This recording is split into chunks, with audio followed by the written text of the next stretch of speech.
So I was talking to my kids at dinner, and it's amazing the conversations you can have with your kids. Off the cuff, one of my kids asked my wife to tell the story of how she started becoming allergic to milk or having problems with milk, and then and how God healed her. And what happened was my wife, and this all gets somewhere, but yeah, my wife pretty much she told the story of again of how she was having problems with milk. She went and consulted some people on how to live with a milk problem, being lactose intolerant, and she started making some adjustments. After a while, she felt like she was being told by God to fast for a full day and eat nothing. So she did. She fasted a full day, ate nothing, and then of course after the fast, she was healed. So very next day, I didn't know this would happen, but I bought ice cream, and I didn't know that she was ready to eat again. But she was. She decided to try to eat again. She didn't have any problems. So anyway, that whole story was part of my daughter wanted to hear it because she wanted to. Obviously, people, like the young people especially, long for real interaction with spirituality and the divine and whatever God people believe in. Kids want interaction with the divine. They want interaction with ultimate reality. They sense the void in modern culture, how we've pushed it out of everyone's lives and told them this doesn't exist and you can't. It's like atheism is the state religion in the United States because you cannot, in a public setting, declare anything but atheism, agnosticism, and be safe. You can't. The only way to be safe in the public sphere is to just avoid the issue of God. Just not talk about it. As soon as you talk about God, you could offend somebody. They could get upset, or somebody could declare you're being a religious bigot or pushing it on them. It's happened to me so many times in the workplace, where all I did was just, in passing, share with somebody something. And me, I've gotten a lot smarter at it. But when I was young, I would share with somebody that was interested. Somebody would overhear it, and they get mad and complain, like, "How dare they talk about God here?" You know, it was pretty crazy. But suffice to say, my daughter wanted to hear that story, and that got us on to a bunch of other things because I started I started out telling that story. I'm glad I got interrupted by her, but I ended up starting out telling that story of some ridiculous thing where me and my wife were pirates at sea and we were being attacked by a kraken. Um, my other daughter, she was basically said, "No, I want to hear that story." After we were done, so I told that story. I made up some crazy story on the fly about how me and my wife were sailing to try and to slay the kraken and shot a cannon full of peanut butter at it and locked up its jaw so it couldn't eat us and it went away. It was all really funny and stupid. But then I got asked, "Okay, tell us a story about a ladybug." And I thought, okay, I'll do this. So I just ad-libbed, just all of a sudden started telling a story about a ladybug. And this story, just off the cuff, just came out so good. I just had, and my kids just stopped and said, "Wow, Dad, that is good." And I thought, you know what? I should share this story because there's a moral lesson to it. It's like, why not? People will get a kick out of it, right? I mean, people make up stories several times every day, and they tell them to their kids and people around them. They usually don't record them so nobody gets to hear them. But I thought, why not? Let's tell a story. So the story goes like this. There was a ladybug who lived under a bay leaf in Mr. Pepperpot's garden, Mrs. Pepperpot's garden. And every day, the ladybug would get up on top of the bay leaf in that wonderful garden with all that wonderful plant life and vegetables around, and she would pick out and eat aphids one at a time. Just gobble, gobble, gobble, munch them up because they were so good. And every day she did this, and Mrs. Pepperpotts would come out, and she loved to tend that garden. She loved the ladybug, and they had such a good relationship because Mrs. Pepperpotts knew what relationship the ladybug had in helping her garden be healthy, and the ladybug knew that Mrs. Pepperpotts wanted her there to do the job. Had a mutual arrangement. Well, a day came, sadly, when Mrs. Pepperpotts died. The house was taken over by another couple, a young couple, from the city that didn't know anything about gardening, But they loved the fact that there was a garden and they wanted to learn about gardening. So the young couple went out one day to the garden and saw the ladybug there.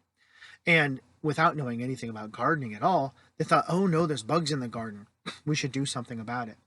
And so they decided that they needed to go to the department store and to buy some bug killer in order to get rid of the bugs, including the ladybug. So on their way there, they got in the car. Well, they got in the car and then they drove, and they got to the store. And on their way inside, a man passed them who knew the husband from work.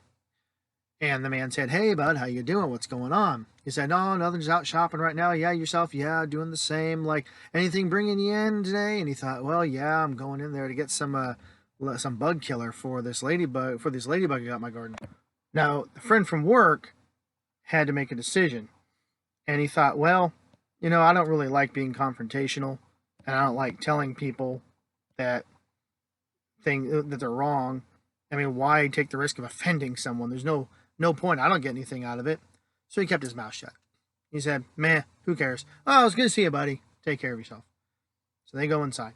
All right, they go inside, and then they go down the aisle to try and find the bug spray, and they can't quite find it, and they have to ask an associate.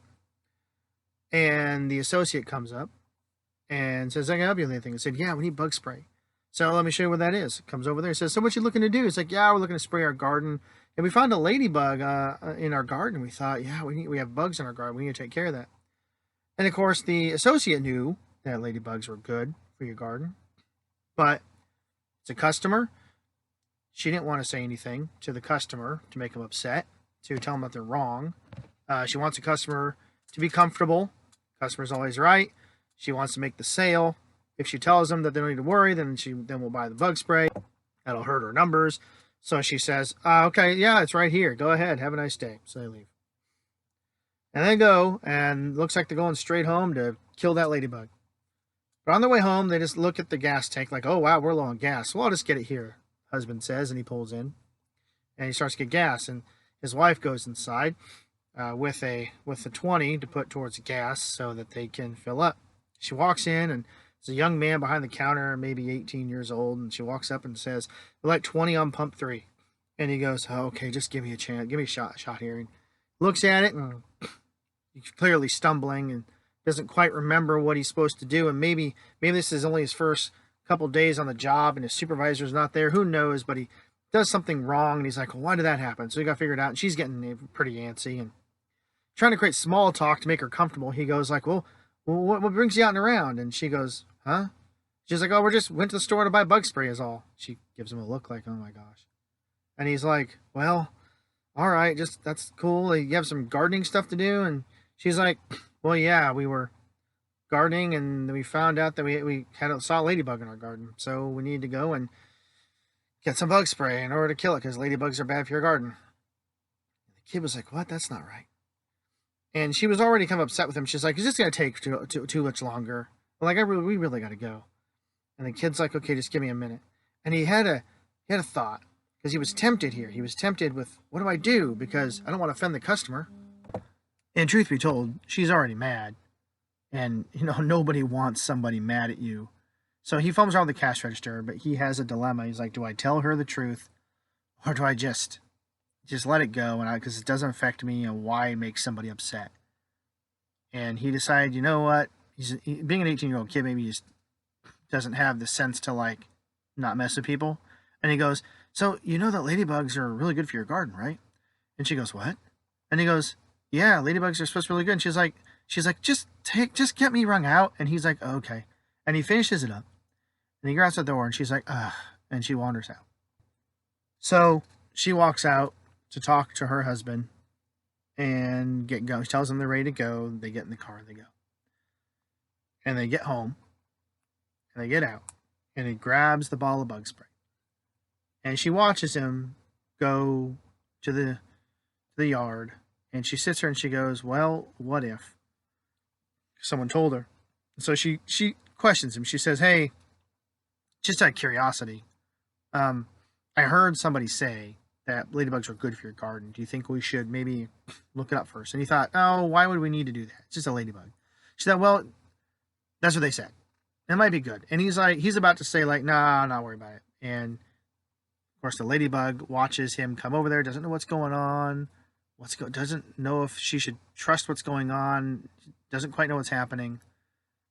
The man stops and he goes, well, I mean, maybe it's worth a look. I mean, it's easy to Google stuff nowadays. So he goes to Google and they look it up. Sure enough, ladybugs are great for your garden and they're really healthy for your plants. They thought, wow, well, we should do something different. So the way the story ends is they go to a plant store and they get lots of ladybugs to dump into the garden to keep it healthy. Now, Miss Ladybug has a lot of friends to join her in eating aphids on all those plants to keep them safe. Why is this story so cool? It's like a kid's story. It's like a kid's book story, right? But it's so cool because in our modern society, our highest value has become not offending. Truth is secondary to offense. We don't want to hurt anyone's feelings. But in neglecting to tell the truth, we actually sacrifice people's well-being. There are people who are suffering, that are affected by this, by errors that are in society. When we don't speak truth to people, when they have an idea that is bad, and I'm not talking about punishing people for wrong thing. That's different.